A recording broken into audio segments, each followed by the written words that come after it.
오늘 말씀의 제목이 이제 그일라에서 시황문인데 이게 이제 서편에서 이제 동편 쪽으로 약간 이동한 것입니다.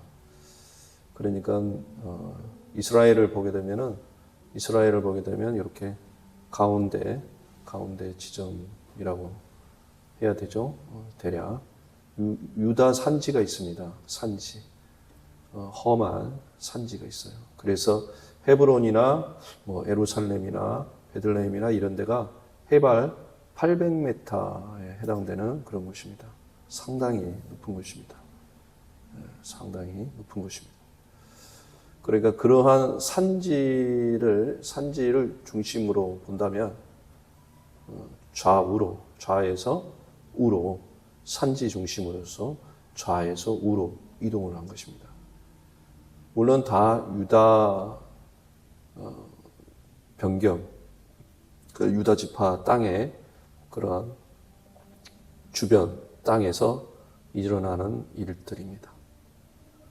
그러니까 그일라와 이제 아둘람 동굴은 지난 주에도 우리가 살펴봤지만 약 한 500m 정도 되는 언덕, 셰펠라라고 하는데 이런 상등성이처럼 돼서 약간 완만한 그런 곳입니다. 그래도 한 500m 되는 곳입니다. 이제 거기서 더 이제 내려가게 되면 해변이 되면서 거기에 해변 평야에 블레셋 사람들이 거주하고 있는 것입니다. 그러니까 지금 이제 그일라 아둘람 동굴에서 있다가 십항모지 쪽으로 또 이제 옮긴 것은 더 깊은 광야로 갔다라고 하는 것입니다. 더 깊은 광야로 다윗과 다윗을 쫓는 사람들이 이동을 한 것입니다. 더 깊은 광야로. 그러니까 이제 좀 의지할 데가 없다. 그래서 더 깊은 광야로 들어가자라고 하면서 이동을 했는데 거기가 십항무지가 되는 것입니다. 그리고 그 십항무지에 보면은 이제 십항무지가 이제 어떤 관문이라면 좀 이제 더 내려가면 남쪽으로 내려가면 광야가 있는데 그 광야가 마옹 광야라고 하는 광야가 있습니다. 마옹 광야. 그리고 거기서 조금 더 동쪽으로 조금 더 가게 되면은 이제 엔게디라고 하는 오아시스가 등장을 합니다. 오아시스. 근데 엔게디는 이제 끝에 이제 엔게디 요새로 이제 이동을 했잖아요. 엔게디. 그러니까 엔게디는 좀 이렇게 굉장히 그 높은 절벽, 협곡이 있는 그런 절벽에 엔게디 요새가 있습니다. 그러니까 거기도 아둘람 동굴처럼 동굴이 많은 곳이에요. 동굴이 많은 곳입니다. 그래서 한동안은 다윗이 이 십항무지, 마옹 광야, 그 다음에 이 엔게디 이 주변에서 다윗이 이제 기거를 하는 것입니다.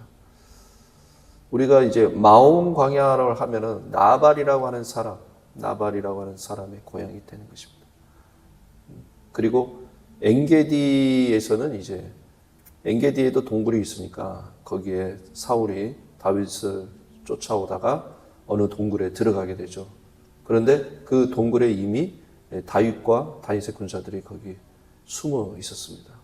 아무래도 이제 동굴 바깥에 있다가 동굴 안으로 들어가게 되면 동굴 밖에서는 동굴 안에서는 동굴 밖이 환하게 보이지만 동굴 바깥에서 안을 볼 때는 어두워서 잘 보이지 않겠죠. 그래서 안에서 있는 다윗의 군사들은 그걸 보았지만 사울은 미처 보지를 못하고 들어와서 자기가 볼 일을 봅니다. 용변을 본다라는 뜻인데, 그래서 거기다 용변을 보는 중에 다윗이 옷자락 끝을 잘라냅니다. 다윗은 이제 이 남쪽 이제 광야, 십항무지와 마옹 광야, 그리고 이 엔게디를 다니면서 이제 다윗이 이쪽으로 오면 저쪽으로 가고, 그 깊은 협곡이 있기 때문에 이쪽으로 오면 저쪽으로 가고, 저쪽으로 가면 또 이쪽으로 오고, 이런 식으로 다윗을 피해 다닙니다. 이제 오늘 본문에서도 마옹 광야가 나오는데 이제 일단 이 사람들, 여기에도 사람들이 다 살고는 있었지만은 그렇게 호의적이지 않죠. 나발이라고 하는 사람도 도움을 받지만 호의를 베풀지를 않은 사람이니까요. 이 사람들은 다 유다 지파 사람들이지만 호의를 베풀지는 않습니다. 그리고 십황무지에 있는 사람들도 오늘 본문에도 두 번이나 걸쳐서 다윗을 밀고를 하고 사울에게는 굉장히 호의적으로 하고 다윗에게는 굉장히 매몰차게 하는 상황에서 다윗이 계속해서 피해 다니는 사람들도 피해 다니고 또 다윗의 군대도 피해 다니고 계속 정탐을 하면서 피해 다닐 수밖에 없는 도망자의 삶을 계속해서 사는 것입니다. 그런데 이 십황무지와 그 마온 광야, 이 엔게디의 굴, 그러니까 이 배경으로 쓰여진 시가 시편 54편, 시편 57편, 또 63편 이런데 그 시편을 보게 되면은 다윗이 굉장히 하나님을 찬양하고 하나님을 기뻐하며 노래하고 있습니다. 특히 그러니까 상황은 변하지 않았는데 시편 54편 같은 데를 보게 되면은 나 큰 죄를 내가 드리겠다. 자원해서 하나님께 즐거워하며 내가 예배를 드리겠다. 이렇게 우리 하나님 앞에 나아가는 모습을 볼 수가 있어요. 그리고 시편 57편이나 63편을 보게 되면은 주님의 인자심에 대해서 노래하고 있어요. 주님의 인자심이 하늘에 미치고 주의 진리는 궁창에 미치나이다.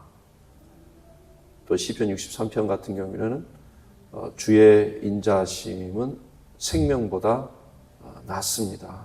이렇게 주님의 인자심과 주님의 진리를 찬양하며 기뻐하고 다윗이 마음에 어떤 쓸쓸함이나 또 두려움이나 또 이런 어떤 근심이나 염려가 없는 모습을 보게 됩니다.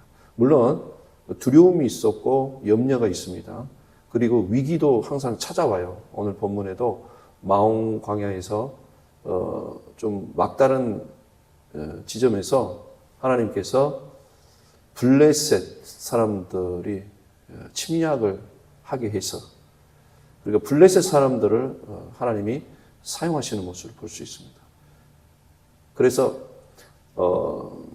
블레셋 사람들 때문에 사울의 군대가 다시 회군을 합니다. 돌이켜요. 그래서 다윗이 그곳 지역 이름을 오늘 말씀에도 셀라 하만느곳이라고 이름을 쳤습니다. 그 본문에 나와 있죠. 셀라 하만느곳. 이 셀라는 바위라는 뜻인데, 그러니까 분리가 되는 바위. 그래서 거기서 하나님이 분리시켰다. 셀라 하만느곳. 그래서 정말 하나님이 감당할 시험 외에는 하나님이 주지 않는다. 감당치 못할 즈음에 하나님께서 피할 길을 주셔가지고 그 시험을 감당케 하신다라는 것이죠. 그래서 다윗은 자기를 미워하는 사람들도 있었고 이렇게 도망자의 신세 가운데 있습니다. 우리가 환난이라고 했을 때 원수가 있을 때 환난이라고 그러고 또 우리가 사냥꾼에 쫓기는 것 같은 그런 도망자가 되었을 때 우리가 핍박이라고 그러는데 다윗에게는 이 동시에 이게 다 있었어요. 정말 도망 다녀야 되고 사냥감처럼 계속 도망을 다녀야 됐고 또 원수가 있었어요. 그래서 늘 사울은 다윗을 죽이러 가고 다윗은 그것을 피해서 도망을 쳐야 했습니다. 그러니까 이러한 상황에 하나님께서 왜 두셨나라고 하는 것이죠. 그 전적인 신뢰라고 하는 것이죠. 그러니까 도망을 다니면서도 하나님께 감사하고 하나님의 인자하심과 하나님의 그 진리라고 하는 것은 하나님의 인자하심이라고 하는 것은 하나님께서 약속하시고 끝까지 포기하지 않는다라는 것이거든요. 진리라고 했을 때는 진리라고 했을 때는 뭐예요? 반드시 하나님이 그 약속을 이루신다라고 하는 것이죠. 그러한 주님의 인자심과 주님의 그 진리의 말씀을 다윗은 믿고 있었기 때문에 엔게디 동굴에서 다윗은 그런 자비를 베풀고 하나님을 경외하면서 스스로 자기가 뭔가 심판자처럼 어떤 심판하려고 하지 않았다라고 하는 것이죠. 그러니까 자기가 무언가를 취하려고 하지 않았어요. 그리고 판단을 하려고 하지 않았다라고 하는 것입니다. 하나님께 모든 걸 맡기고 있다는 것을 볼 수가 있어요. 사울은 사사로이 자기의 뜻을 쫓아가지고 이렇게 사람을 처단하려고 하잖아요. 그러나 다윗은 그러지 않았다는 것이죠. 다윗은 하나님께 맡겼어요. 하나님의 의가 이루어지기를 원했습니다. 이 부분이 중요한 것입니다. 이것도 정말 여유가 있는 상황에서 한 것이 아니고 이렇게 생사를 넘나드는 그런 도망을 치는 가운데에 그렇게 했다라고 하는 거예요. 이 부분이 중요한 것입니다. 그러니까 동굴에서 바깥을 보면서 정말 그 동굴에 그 숨어 있는 그 다윗을 한번 생각을 해 본다면 얼마나 정말 비참합니까? 그리고 광야에서 막 이쪽 저쪽으로 피해 다닐 때, 그래서 시편에 보게 되면은 나는 물이 없고 마르고 곰핍한 땅을 나는 지납니다. 물이 없는 곰핍한 땅, 거기서 나는 주님을 갈망합니다. 이렇게 노래하는 걸 볼 수가 있습니다.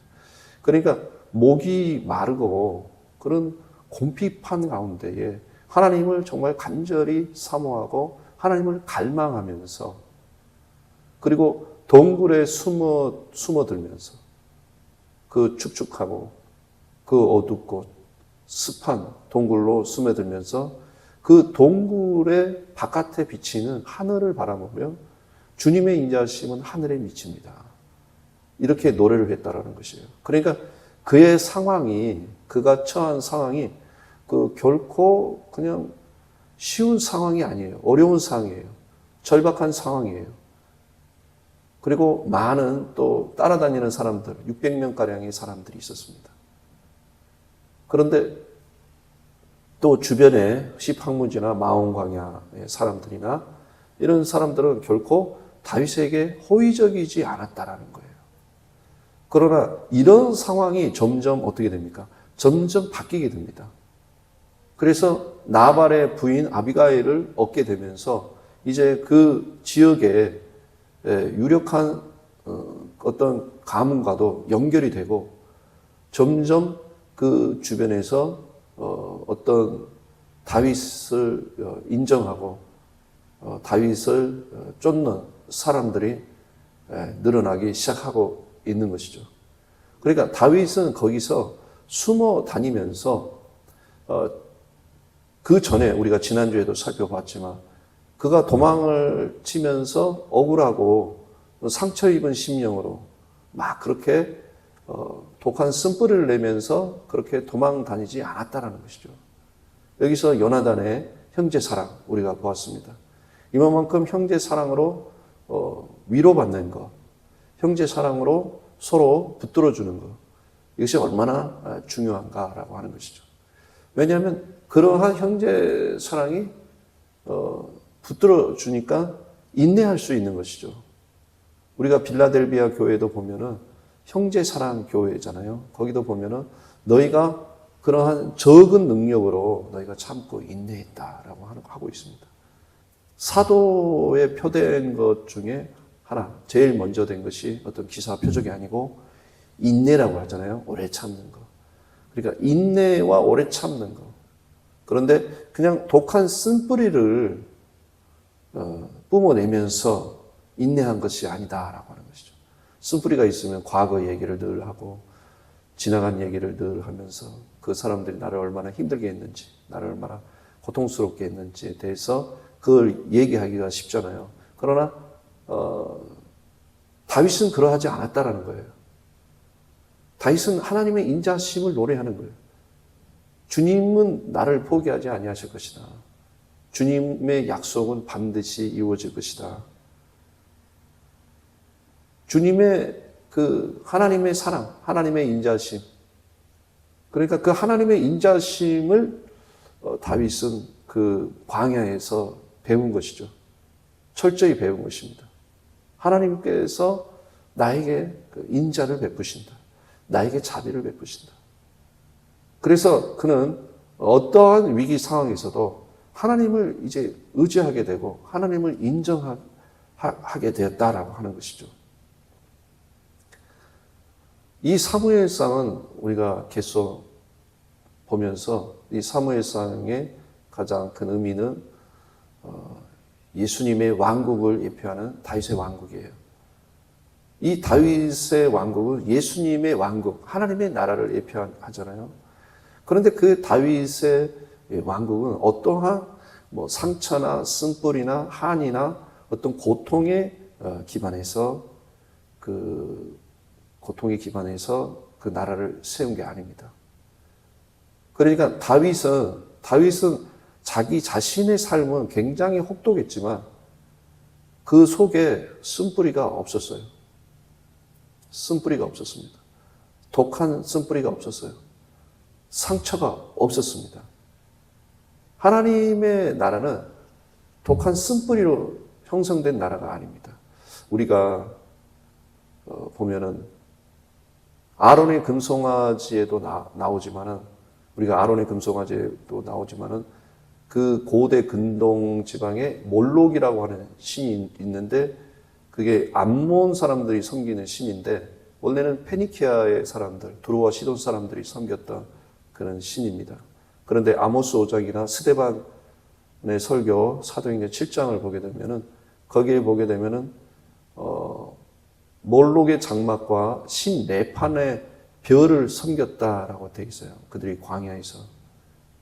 그러니까 아론의 금송아지가 보면은 그 몰록의 장막과 함께 그리고 신 네판을 의미하는 그러한 의식을 그들이 행하고 있었다라고 볼 수가 있습니다. 그러니까 완전한 혼합신앙이에요. 우리는 하나님의 말씀에 근거해서 정말 순수한 신앙을 가져야 됩니다. 여러분이 나중에 기회가 되면 아모스 5장 26절인가요? 그 아모스 5장과 스데반 설교를 한번 사도행전 7장의 스데반 설교를 참고하시면 그 아론의 금송아지는 몰록의 장막과 신 네판의 별을 함께 섬겼다라는 것을 볼 수가 있어요. 거기에 보면은 제가 언급하고 싶은 것은 그 몰록이라고 하는 이 몰록이라고 하는 시인이 좀 뜻밖의 신입니다. 왜냐하면은 그 몰록의 신은 모압의 그모스도 마찬가지지만 사람을 태우는 인신 제사를 드리는 신이거든요. 그러니까 어떤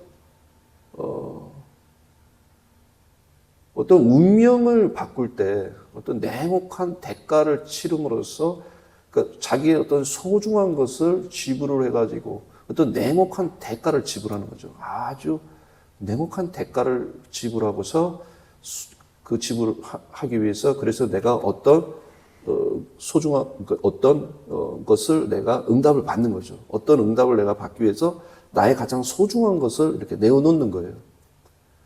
그런데 우리의 신앙은 그런 것이 아닙니다. 우리는 사탄은 하나님의 것을 본따 가지고 하나님이 그 아들 예수 그리스도를 내어주신 것은 우리에게 어떤 소중한 것을 지불을 해서 어떤 그런 냉혹한 대가로서 어떤 응답을 받는 것을 말하는 게 아니에요. 그런데 그 광야라고 하는 그 혹독한 그 상황에서 자기들이 그 운명을 어떻게 바꿀 것이냐. 그러니까 자기의 소중한 것들을 우리가 지불을 하게 되면 그런 것들을 응답을 받는다라고 생각을 한 거죠. 하토르라고 하는 그 소도 풍요나 어떤 그런 풍요, 농업, 어떤 풍요와 부유함을 상징하지만 하늘의 은하수를 보면서 그것은 이 하토루 섬의 하토루의 암소의 젖이다. 그게 젖이, 왜냐면 하얗게, 밤하늘에 그 하얗게 보이는 그 별들의 그 모습, 운집되어 있는 그 별들의 모습을 보고 그게 우유다. 암소의 우유다. 암소의 젖이다. 그러니까 고대에는 이 땅에 있던 그 소로 인해서 가져오는 풍요도 생각을 했지만 저 하늘의 별자리들을 보면서 어떤 운명을 바꿔보려고 하는 인간의 그런 열망이 있었다라는 것이죠. 고대에서는. 그러니까 이 몰록의 이 장막이라는 것도 소의 형상을 가지고 있으면서 또 몰록, 멜렉 해가지고 이 몰록이 또 아모스 5장에서는 왕, 식굿이라고 되어 있어요. 그러니까 몰록이라고 하지 않고 거기서는 멜렉이라고 발음을 하면서 왕이라고 또 하는 거예요. 왕의 장막. 그러니까 이 몰록은 꼭 하토루의 암소가 이 소가 가져다주는 어떤 풍요도 말하고 있지만 하늘의 별들의 그 공간을 이야기하고 있잖아요. 그러면서 그 별들의 왕으로서 이 몰록의 신을 섬겼다라는 것을 알 수가 있어요. 그리고 신 네판은 토성이니까 그 토성도 육안으로 볼 때는 고대에는 이것이 천천히 움직이는, 육안으로 볼 때는 가장 천천히 움직이는 그런 별 중에 하나래요. 그러니까 뭔가 시간을 뭔가 조종하는 어떤 운명을 우리가 조종할 수 있는 그러한 신으로 생각을 했어요. 우리가 들여다 보면은 이 토성은 사투르누스라고 해가지고 또 이 그리스 신화와 연결을 하게 되면은 자식을 잡아먹는 신이거든요. 이 토성의 신이라는 게. 그러니까 몰록의 신도 이 자식을 바쳐라. 그래야 하면 내가 너희들의 운명을 바꿔주겠다. 라는 것이고, 이 신 네판도 자식을 잡아먹으면서 나는 너희의 운명을 잡아먹고 시간을 잡아먹는 신이다. 너희가 나에게 그러한 냉혹한 대가, 그러니까 그 냉혹한 대가를 지불함으로써 무언가를 소중한 것, 어떤 나의 가장 소중한 것을 내어놓음으로써 대가를 지불하는 거죠. 그러니까 아주 처절하고 냉혹한 대가를 내가 지불해서 내가 어떤 결과를 얻겠다라는 거예요. 그러니까 결국은 은혜로 무엇을 받는 게 아니에요. 이 부분이 중요한 것입니다. 그러니까 두려움 속에서 그리고 대가를 지불함으로써 내가 이제 무언가를 성취하고 이룬다라는 게 아니에요. 다윗의 왕국, 다윗의 나라, 예수님의 나라, 예수님의 왕국은 나의 가장 소중한 것을 희생을 시켜서 나의 소중한 것을 희생을 시키는 어떤 냉혹한 대가로서 그러한 하나님의 나라를 세우거나 가져온다라는 개념이 아니다라는 것이죠. 그렇기 때문에 이 광야라고 하는 삶 자체는 냉혹한 것이고 정말 처절한 것이고 정말 비참한 것이고 다윗의 삶 자체도 그러한 광야에서 도망다니고 생사를 넘어다니는 그러한 마른 땅, 곰핍한 땅에서 정말 사슴이 물을 갈망하듯이 정말 그렇게 갈망하면서 여호와를 갈망하는 그러한 그 겉으로 보이는 삶 자체는 절망적인 것이죠. 처절한 것이지만은 그러나 그 차가운 그 동굴 속에서 그 하늘을 바라보면서 주님의 인자심을 바라봤다라는 거예요. 그러니까 하나님의 나라는 어떤 그러한 세상에서 어떤 그러한 냉혹한 대가를 지불함으로써 어떤 결과로서 내가 성취하는 그런 것이 아니다라는 것이요. 오히려 그러한 상황에서 다윗은 오히려 주님의 인자심을 노래한다는 거예요. 주님은 나를 포기하지 않는다. 주님은 나를 사랑한다. 주님은 하나님의 약속하신 그 약속대로 이루신다라는 거예요. 하늘보다 높다라고 하는 것이 뭐예요? 우리가 샤마임 하면 하늘들이거든요, 사실. 그래서 성경에서 하늘이라고 하게 되면은 복수 형태입니다. 그런데 성경은 하늘을 셋째 하늘까지 얘기하잖아요. 성경에서는 첫째 하늘, 둘째 하늘, 셋째 하늘. 바울이 나는 셋째 하늘을 갔다 온 사람을 알고 있다라고 말하고 있잖아요. 그러니까 하나님의 보좌에 이르는 하나님의 인자심, 하나님이 약속하시고 그 약속 안에서 나를 사랑하시는 그 사랑은 정말 하나님의 보좌에 이르는 정말 그러한 변치 않는 영원한 것이다라고 하는 것을 노래하는 거예요. 그러니까 그 동굴 속에서 엎드려서 하늘을 바라보면서 그러한 것을 노래하고 있다는 것이죠. 이 부분이 중요한 것입니다. 그러니까 다윗을 왜 우리를 하나님이 연단하시느냐. 그 연단 속에서 내가 고생했어. 내가 정말 비참했어. 그러면서 그 고생과 그 어떤 고통 속에서 그 쓴뿌리를 붙들고 그런 어떤 가시와 엉겅퀴에 그러한 비참한 삶이 아니라 거기서 부서지고 깨어지면서 오직 하나님의 인자하심으로 하나님을 경외함으로 하나님을 사랑함으로 하나님을 절대적으로 신뢰함으로써 그러한 신뢰와 그러한 인자하심과 하나님의 그 하나님을 사랑하는 그 사랑하는 마음으로 다윗을 그 심령을 하나님이 채우셨다는 거예요. 왜냐하면 하나님이 세우고자 하시는 그 나라는 그러한 나라라는 것이에요. 진리는 궁창에 일어나니 하나님의 약속의 말씀이 변치 않는 것이 진리잖아요. 하나님의 말씀은 변치 않는다라는 거예요. 그러니까 변치 않는 그 진리의 말씀에서 지금 현재 다윗은 이루어진 게 아니에요. 어떤 상황이 나아진 게 아니에요. 어떤 사울이 이제 다윗을 쫓아오지 않는다거나 사울이 마음을 고쳐 먹었다거나 그게 아니에요. 여전히 상황은 똑같아요. 그러나 낙헌제를 드리겠다. 자원제를 드리겠다. 하나님께 감사제를 내가 드리겠습니다. 라고 하면서 그의 심령이 감사로 넘쳐난다는 거예요. 그러니까 하나님의 나라는 그러한 나라라는 거예요.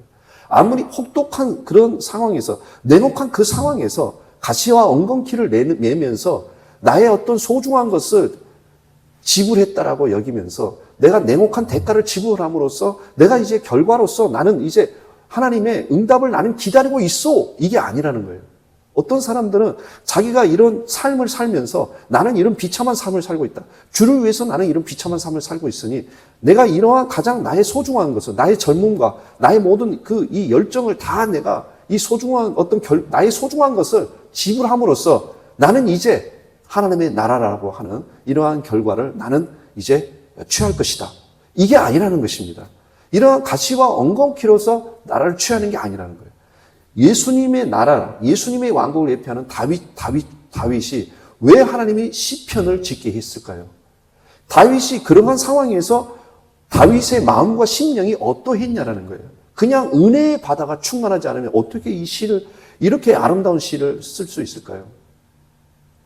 성경에서 궁창이라고 했을 때는 두 가지 단어가 있습니다. 샤킴이라는 단어가 있고 라키아라는 단어가 있는데 이 궁창이라고 하는 것이 쉽게 말하면 대기를 말하는 거거든요. 대기. 궁창 위에 물, 궁창 아래 물이라고 하잖아요. 근데 그 라키아와 다르게 라키아도 있지만 샤킴이라고 하는 이 궁창은 대기를 말해요. 그런데 여러분, 대기를 우리가 보게 되면은 이 샤킴이라는 단어가 좀 특이해요. 왜냐하면 이렇게 가루로 부셔뜨린다 이런 뜻이거든요. 미세한 어떤 가루를 의미하고 있어요. 그런데 대기에는 미세한 알갱이가 있다라는 거 하는 것입니다. 여러분, 이 대기가 있음으로써 온 이 우주에 이 행성 중에서 유일하게 대기가 있는 별이 바로 이 지구잖아요. 이 대기가 있어서 물방울이 생기고 그리고 습기가 있고 그리고 비를 내려주는 거예요.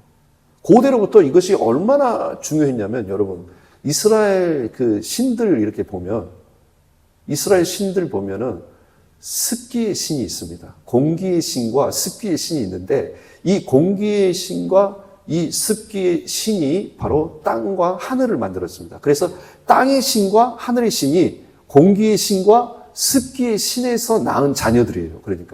그러니까 아주 고대에서도 이 이집트 고대 사람들이 생각할 때도 이 공기의 신과 이 습기의 신이 굉장히 이 지구를 살리는 아주 원초적인 그 근원적인 힘이다. 공기하고 이 습기가 꼭 과학적인 지식이 이렇게 발달되지 않는 그 고대에서도 공기하고 이 습기가 그렇게 중요하다는 것을 알았다는 거예요.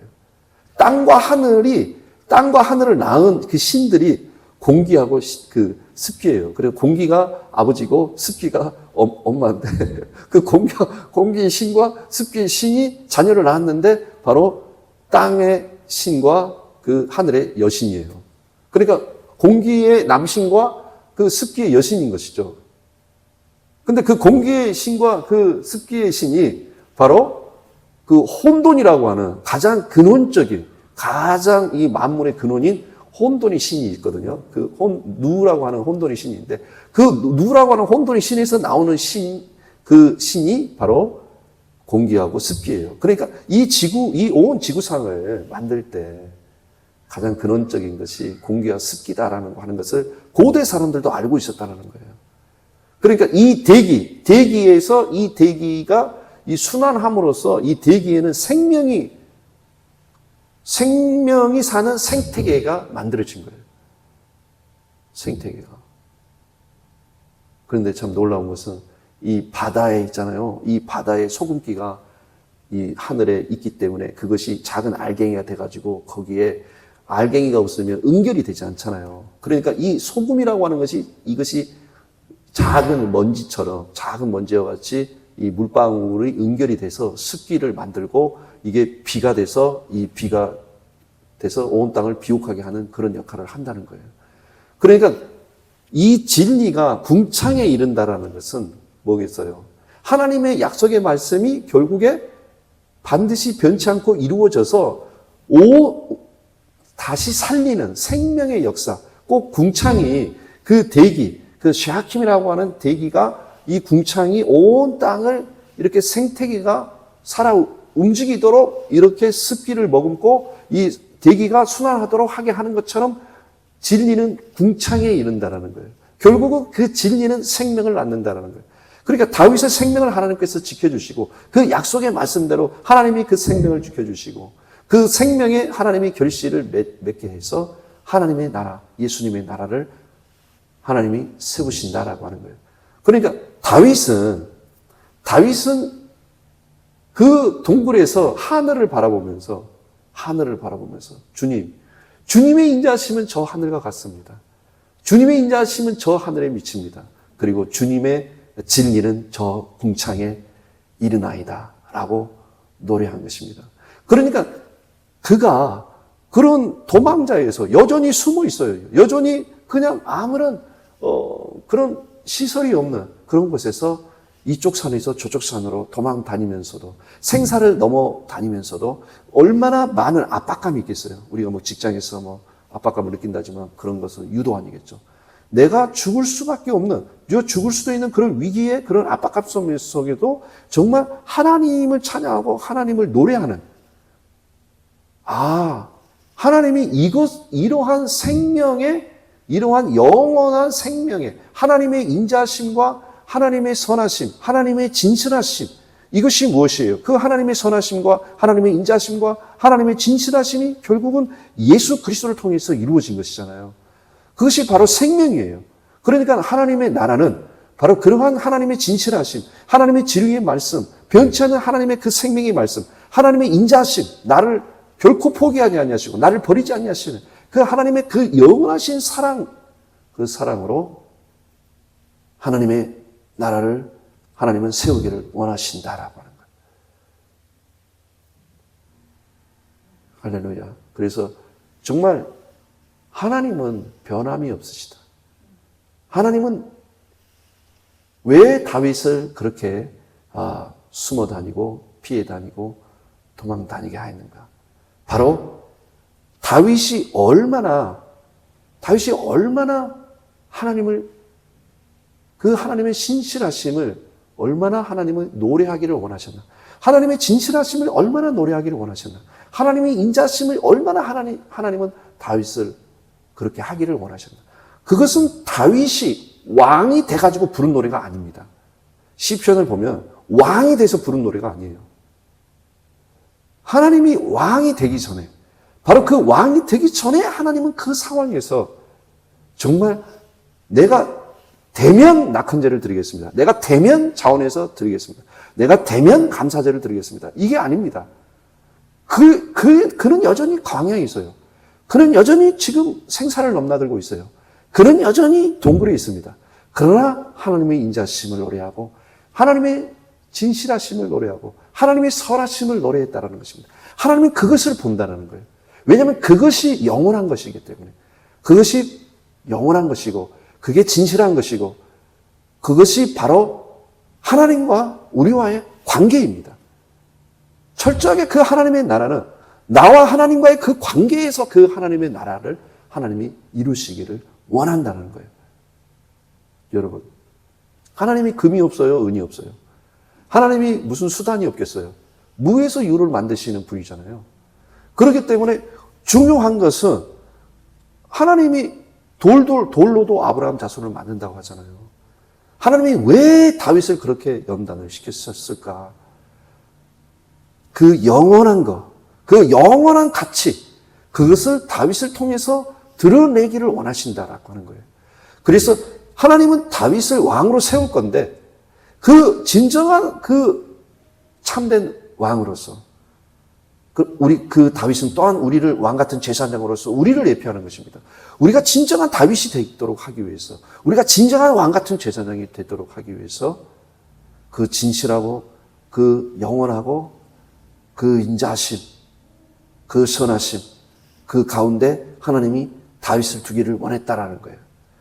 그러므로 우리가 그 과거에 있었던 그 쓴뿌리, 그 과거에 있었던 그 가시와 엉겅퀴, 그러한 모든 분리, 내가 어떤 불안, 어떤 두려움, 어떤 염려, 그리고 어떤 강팍함, 그런 우리의 어떤 날카로움, 그런 것들을 하나님은 그걸 다루기를 원한다는 거예요. 그런 것들을 부드럽게 하기를 원한다는 것입니다. 정말 고른 가루와 같이 그 샤킴의 대기의 그 모든 그런 작은 알갱이와 같이 하나님께서는 우리를 그렇게 만들어서 하나님의 그 선하심, 하나님의 그 인자하심을 노래하기를 원한다는 거예요. 그러니까 하나님은 우리 한 사람 한 사람이 다윗이 되기를 원한다는 거예요. 다윗이. 그런데 그것을 우리가 그러한 그 다윗의 인자하심과 그 선하심은 다 된 상황에서는 이룰 수가 없잖아요. 다 된 상황에서는. 여전히 갈등이 있고 두려움이 있고 불안이 있고 염려가 있고 적이 있고 환난이 있고 핍박이 있고 그런 상황에서 내가 진정한 주님의 인자심과 주님의 선하심을 노래할 수 있다는 거예요. 그것은 영원한 것이다. 우리 하나님은 세상의 신들처럼 아까 그 몰록의 신처럼 그 아론의 금송아지처럼 그 신 네판의 그 신처럼 그래서 저는 그렇게 생각해요. 왜 이스라엘 백성들이 아론의 금송아지를 빙빙빙 돌며 그렇게 춤을 추며 했는가? 그들이 그러한 어떤 대가를 치르고자 하는 함이죠. 그리고 별들의 궤도처럼 자기들이 어떤 그런 운명을 바꾸고자 하는 그런 광란의 춤 아닐까요? 별자리를 보면서 나의 운명이 바뀌어지기를 바라는 것처럼 그런 광란의 춤을 추면서 나의 운명이 바뀌어지기를 바라는 거예요. 우리 하나님은 거룩한 하나님이십니다. 우리 하나님은 그런 우상이 아니죠. 우리에게 하나님은 너무나 진실하시고 너무나 거룩하신 하나님, 그 하나님이시기에 저는 너무나 감사합니다. 우리 하나님은 우리에게 그런 의미로서 어떤 냉혹한 대가를 지불하라고 하신 적이 없어요. 그렇게 그런 생각을 가지고 우리가 가시와 엉겅퀴를 붙들고 있으면 안 되는 것입니다. 할렐루야. 우리 하나님은 정말 주님의 인자심과 주님의 선하심, 내가 어떤 상황에 있어도 하나님은 신실하다라는 거예요. 하나님은 변함이 없다라는 거예요. 하나님은 죽은 자를 살리시는 하나님이라는 거예요. 그러므로 그 신실하심을 노래하라는 거예요. 그것은 영원한 것이다라는 거예요. 하나님은 쉬지도 않고 졸지도 않으십니다. 하나님은 변치 않습니다. 우리가 변하는 거지 하나님은 변하지 않는다는 거예요. 그러므로 두려워하지 말아라. 놀라지 말아라. 그 하나님의 신실하심, 하나님의 진실하심, 하나님의 진리가 궁창에 이르고 하늘의 인자심이 하늘에 이르는 것, 하나님의 보좌에 셋째 하늘에까지 이르는 것을 너희가 의심하지 말고 그러한 선하심과 인자심과 진실하심으로 하나님은 다윗을 통해서 정말 다윗의 왕국을 세우기를 원하신 것입니다. 여러분, 다윗이 중간에 한번 실패한 것도 보면 하나님의 인자심과 진실하심에서 벗어났기 때문이잖아요. 그에게 무엇이 부족해요? 그는 부족한 것이 없었던 사람이잖아요. 우리가 아담과 하와에게도 사탄이 뭐가 부족한 것처럼 모든 나무의 실과를 먹지 말라고 하더냐? 내가 못 먹는 게 하나 있었네? 내가 다 먹지는 못하고 있네? 뭔가 결핍을 느끼게 한 것입니다. 다윗이 넘어진 것도 하나님은 결핍의 하나님이 아니신데 그렇게 곰핍한 땅에서도 하나님은 채워주셨는데 하나님은 그 생수와 같이 그 갈증과 그 곰핍함을 하나님 채워주셨는데 그 순간 잊어버린 거죠. 하나님은 변함이 없으십니다. 저와 여러분을 통해서 하나님이 이루고자 하시는 그 나라, 그 왕국은 어떠한 왕국인지 우리가 정말 이 사무엘상을 통해서 정확하게 정말 우리가 보고 있습니다. 기도하겠습니다. 하나님 아버지 감사합니다. 우리를 통해서 이루실 다윗의 나라 그리고 하나님의 나라, 하나님의 왕국은 어떠한 나라인지 우리가 어떻게 하나님의 나라를 세우기를 원하시는지 우리가 진정한 다윗이 되어 하나님의 나라를 어떻게 이루기를 원하시는지 우리 주님께서 우리에게 하나님의 선하심과 인자하심과 진실하심 이 놀라운 하나님의 사랑을 알게 해주시고 깨닫게 해주시니 감사합니다. 우리가 온전한 정말 다윗처럼 이 광야의 다윗처럼 우리가 진정 하나님을 노래하고 하나님을 찬양하게 하여 주시옵소서. 진정한 감사제를 드리게 하여 주시옵소서. 감사드리며 예수님 이름으로